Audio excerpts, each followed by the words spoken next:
Good morning, Bill. Good morning, Bill. How are you, man? Pre-coffee. How are you? I am remedying that situation for myself as we speak. Mine is dripping right now. I can hear it.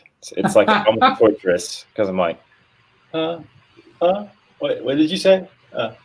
The Drip- Muse is speaking to you early this morning. yeah. How was your day yesterday? Long, Yeah. long. Yeah, yeah. We are going back and forth on this first project about what we want and what makes sense, and it's always interesting because everybody has a different view of what people are capable of doing and what they are doing, and it's Hmm. been really interesting uh, figuring that out after doing all the work that I've been working on. Right, like I don't really think I'm as take it or leave it as I would have been in the past and stuff like this. And it feels like my ability to maneuver in situations where people are very different than I am is better than it used to be, which is kind of interesting. Oh, okay. So I was about to say, is the take it or leave it a good thing or a bad thing in this case? Um, The fact that you're not. I mean, I think there's good and bad to it. Just like there is with anything else, right? It's just about your intentionality, right? So we're going back and forth, and I said to the other guys of like, hey, if we can't, come in at this level with these expectations, do we still want to do this? Because Mm-hmm. there's always another deal. There's always another opportunity. There's always another sales team project to work on. So, do we really need to do this one? And it was interesting because when we were talking about it in that way, some of the conversation shifted a little bit, and Hmm. yeah, that's really important to like always know that there's something else, right? Because if you're not confident that something else is coming, there's an added pressure to make this thing work, Yeah. and so sometimes that leads to compromises, right? And we see this in salespeople all the time, especially when they're new. They're discounting on price to get the work, right? And then later on, they're not happy with that work, or they're not happy with that arrangement, but they don't go back and reset those expectations appropriately. They just complain about why they have bad clients, things like this. Yeah, it's true. I mean, I guess it probably takes a ton of, I don't know, courage is the right word, or balls, or whatever it is. It's like it takes some cojones to go, this isn't for us. This isn't what we want to do. This doesn't fit our parameters we're walking, Mm-hmm. even after negotiation. So I think that takes something that a lot of people, unless they're just really comfortable, have a hard time doing, myself included. Well, on the other side of that is that it's really easy to drink too much of your own Kool-Aid, right? And get indignant, and have expectations of others that shouldn't be there, Mm-hmm. right? I mean, I'm fully confident that I'm capable to like hit the goals that they want and everything, but in their eyes, I'm an unknown quality. So Mm-hmm. they're right to have their walls up a little bit. It's my job to hopefully show them that I have value. Yeah, value in the areas that they need help with. So, Yeah. but as of right now, my feeling is that the view of it is we would be a nice to have, right, and not something that they actually need to have. And so, if that's the case, then it's totally clear why we're back and forth, trying to like figure out, Right. the levels and the expectations and stuff like that. So Yeah. Yeah. It makes total sense because you don't go out of your way to make sure and make nice to haves happy. Good morning, Michelle. Hey, It's good Michelle. to see you. Good to see you. Yeah. Yeah. So that was yesterday. Office hours was solid. That I had a call with a friend of mine, Eamon, who's looking to potentially build some community in Slack. And so we kind of talked about best practices of that, and then had a group call with the real estate mastermind guys, and we're moving things forward there. Feeling good about that. Yeah. So crazy day, but not not like outwardly crazy. It's one of those days to where like you look at the calendar and you're like, why was that a long day? You know, but it like the mental part of it was difficult. Yeah, and probably piggybacking on the day before too is, you know, from an energy standpoint, made it even feel even longer. Yeah, this whole project, you know, the first one, there's always a newlywed phase when you're working with new partners, right? You're trying to figure out who works where and how people work and everything else. And excuse me. And so that drains my energy a little bit. Like whenever people know me and they know how I work and I know how they work and I'm less concerned about stepping on anybody's toes or, you know, any of that stuff, I can work a lot faster and I don't get as drained. But it's like, okay, how do you fit into this? And what, you know, how does your opinion matter? Like, does it at all? You know, and stuff like that has been more draining than I thought it was going to be. Yeah, and something about not doing it for a while too, and then stepping back into it, I feel like it's equally draining. Yeah. God, clearly. Yeah. It is. It's just weird when you step. Especially, I'm actually really interested because I've been doing a lot of reading about the future of work and just kind of the hybrid model and different things like that. And I think after people working 6 months, 7 months, 8 months, 9 months, 10 months, 12 months like this, and then everyone go, okay, we're going to go back to the old model. Like that seems like that'll be an interesting quarter at the least of production and different, you know, just because people get used to things and it no matter how good you are at change, to get adjusted to something else always requires a ramp up. That is essentially what I wrote this morning, right? That we can get used to anything, right? Like, I read this book once, and this line has always stuck out, right? It was like a fantasy book because I'm a fantasy nerd, and it's talking about this engineer unveils this cannon, right? It's the first time anybody has seen a cannon, and they light it once, and boom, and everybody's like, "Whoa, what is that?" Like, and everybody's freaked out, and so then they're going to try it again, and so they tried again, and he was like, he's looking at the crowd, and he goes, less than half of the people who flinched last time flinched the second time, you know, and he's just kind of pondering in his head. He goes, it's crazy how fast we can get used to new things. Yeah. And, you know, as we're thinking about working from home and changing your behaviors and changing habits and stuff like this, there was a time that my spreadsheet would nauseate me, right? That I want to track these things daily, and that you know, trying to go to bed early so that way I can get good sleep, so that way I can be productive, is also very like outside of my comfort zone, you know, and things like this. And so we're reluctant a lot of times to change, even though the change is going to be good, you know, because it's a mindset thing. Good morning, Gabriel. Hi, Gabriel. It's good to see you, sir. Yeah, you know, I think that's why it's also so important that we are intentional about what we do get used to. Meaning, I really think that's what habits are putting frameworks in place that are things that we want to be normal for us versus things that we don't want to be normal. Which that cannon illustration is awesome. I'm definitely gonna use that somewhere in the future. Yeah. Because, it's true. It's crazy because that's just such a stark difference of something so, you know, powerful to the senses, and then all of a sudden, boom, nope, we're good. I got it now. Yeah. And there's something about expectation too, I think, in that. Right? Not just adjustment. It's like, okay, now something loud and shocking is going to happen, and so now I'm braced internally.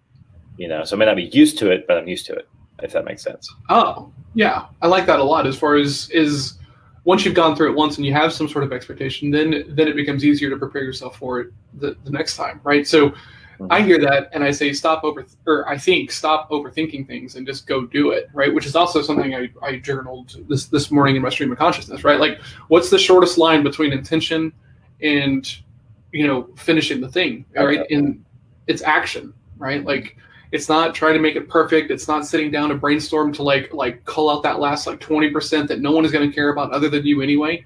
Yep. It's taking action, doing the hard thing, getting at least a rep in, with the knowledge that the next rep is going to be so much better than the first rep that you shouldn't even be concerned about what happens on the first rep. Right? Yeah, it's a throwaway. In sports, they talk about that a whole lot. Actually, it's okay. This is a throwaway rep. Just Like, I don't even care what you look like. Just go. Throw away rep. Okay, now let's get started. Like. Yeah, I've got a really good friend of mine who's not a salesperson. He's actually a psychologist, school therapist person, and he's got a doctorate in psychology, and he would absolutely destroy selling in along the same lines that I sell, right? And we were having a conversation last night because he plays poker professionally up in Chicago, and right now you can't really go play in the casinos because of COVID, and playing online is fine, but his partner is a doctor and is not home a lot, so he's feeling incredibly isolated. And I was like, well, you want to talk about working on a project with me? And he was like, sure. And he was like, what do you think it looks like? And I was like, man, I can have you on the phones tomorrow. And he was like, oh my God, cold calling? And I was like, who's talking about cold calling? Like, who? And he was like, wait, what? And his view of this thing was so flawed just from the get-go, right? Cold calling is brutal. Like, cold calling has its place, right? It's great for your mindset, but it's not the most scalable thing on the planet. So we use ads, we use marketing, we use other things to get people to like actually raise their hand. So that way, you're not having a cold call. You're taking out the part that sucks for you, right? If closing is the part that sucks for you, but you like the biz dev, cool. Like, I'll get you a closer.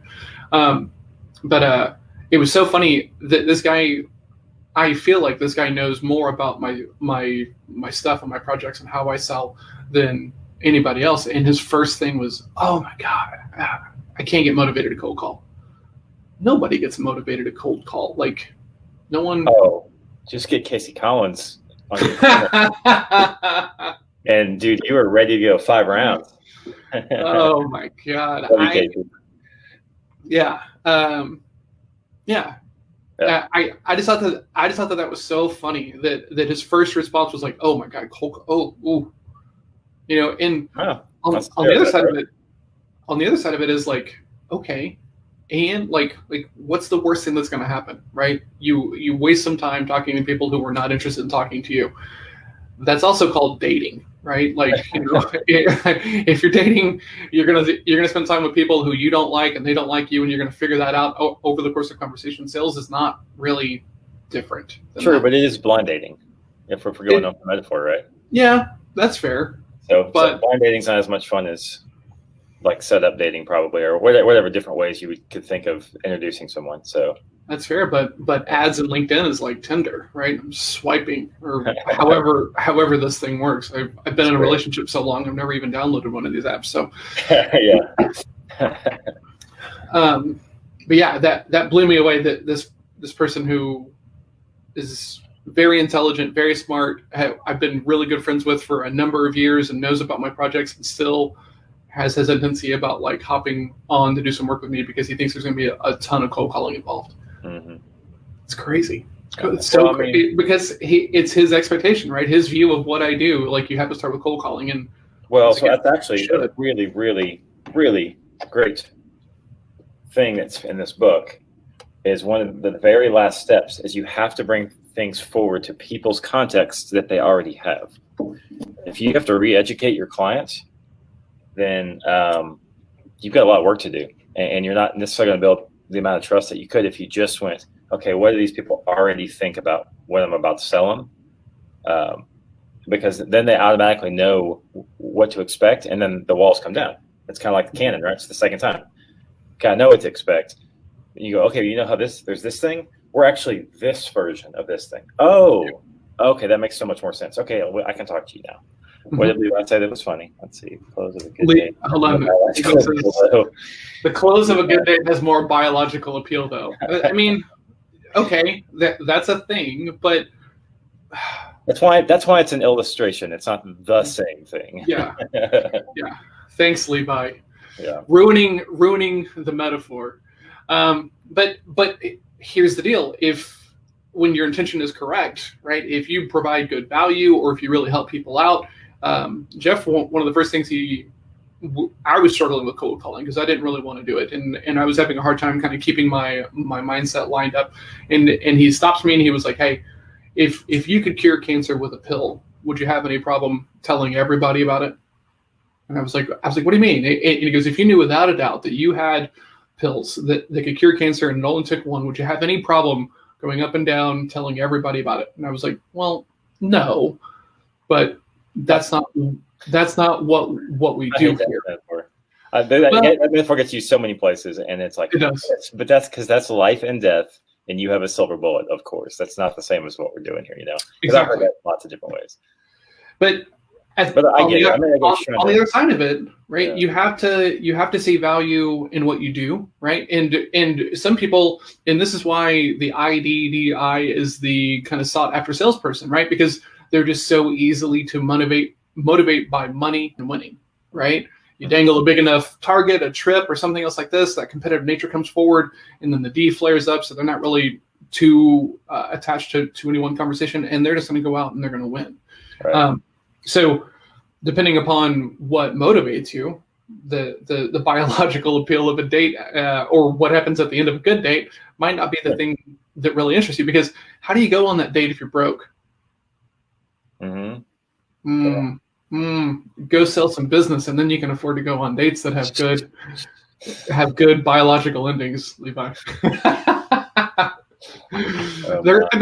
Because it's all tied together, right? When you think about it the right way, but when you pull any part of it like in a vacuum out and you're just looking at one aspect of it, then you can find flaws with all of it. I do really think it's important to I can't sell something that I don't believe helps or has value. I mean I could, but I wouldn't be motivated, right? It would be a job, right? Yeah. As opposed to something I'm really interested in doing. And I have found myself in situations where I have to go sell something that is just, banking, right? Everything's the same. There's no real difference between any of the products. And man, it was difficult, right? Whereas now I really think I bring value. I think I can really help people out. Other people like the stuff that I talk about and the stuff that I help them on. So it's easier for me to, follow up and get in front of people and want to have that motivation. A couple of weeks ago, I was talking about being a little bit irritated that I hopped into the Discord channel that Manesh was building for all the Padlock users and trying to follow up around the fact that we'd had a conversation and we were talking about doing some things with the podcast. And this one person said, leave it to a sales guy to hop in here to try to close a deal. And I got mad, but here's the deal. If I didn't really believe in the stuff that I was doing, it'd be super easy to be like, I'm not going to do that. I might offend somebody, right? Well, it's more offensive to, not take action to make the changes you want to make in your business. That's how I think about it now. Yep. Well, it's Wednesday, so I got to run. School. You got to go. I got school. So good to see everybody this morning, though. Yeah. Thanks, guys, for chiming in. The comments were good. Levi, good one. I like it. Leave it to Levi, right? Leave it to Levi. I mean, he brings up a good point, but how do you get to that point? Yep. All right, Bill. So you're going to be in school all day, so you're going to have to hit it hard tomorrow, but do you need anything today? No, I'm actually pretty caught up, so I'm not too scared of my Thursday tomorrow. So I think we're in good shape. Awesome. Yeah. All right. Well, thanks everybody for tuning in. Michelle, Gabriel, Levi, everybody else who maybe didn't comment, and we'll see you guys tomorrow. Bye, y'all.